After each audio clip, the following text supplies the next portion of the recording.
Assalamu alaikum warahmatullahi wabarakatuh. Jama'a barkamu da wannan rana, barkamu da wannan lokaci.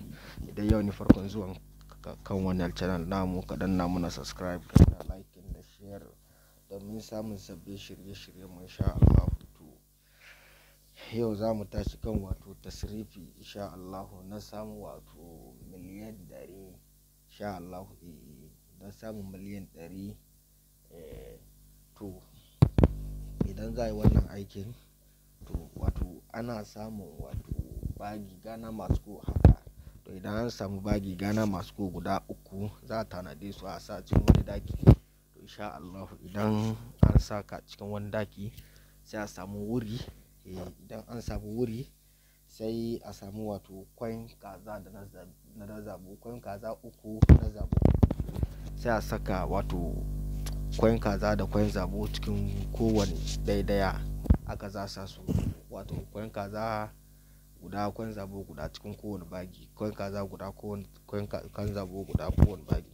Sai a samu yadi haka, farin yadi, sai a yayyanka shi.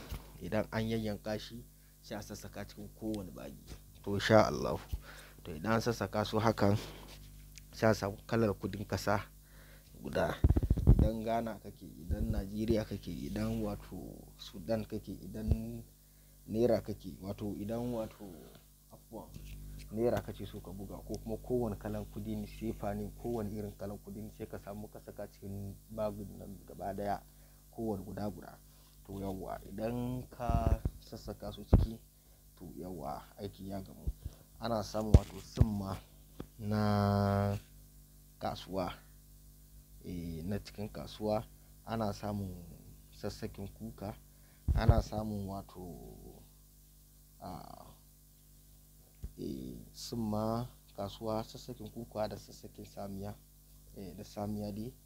To sai a dake su, shi ake hayaki da shi idan an zo wurin wato wannan aiki, wurin lazimin.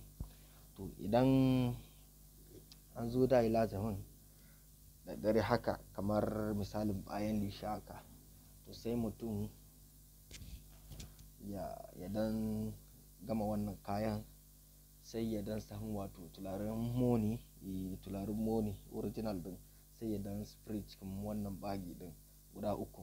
Sai ya dan samu tularen jinni wato ko da kankani ne haka, ya dan diddiga cikin waɗannan bagunan, sai ya dan kulle wato wannan bagi, wato jakkan kenan Ghana masu.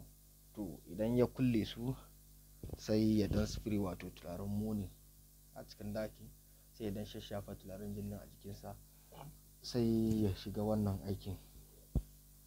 To ana yin wannan aikin nan 7 ɗaya da kwana 3, 7 ɗaya da kwana 3, sati ɗaya kenan da kwana 3.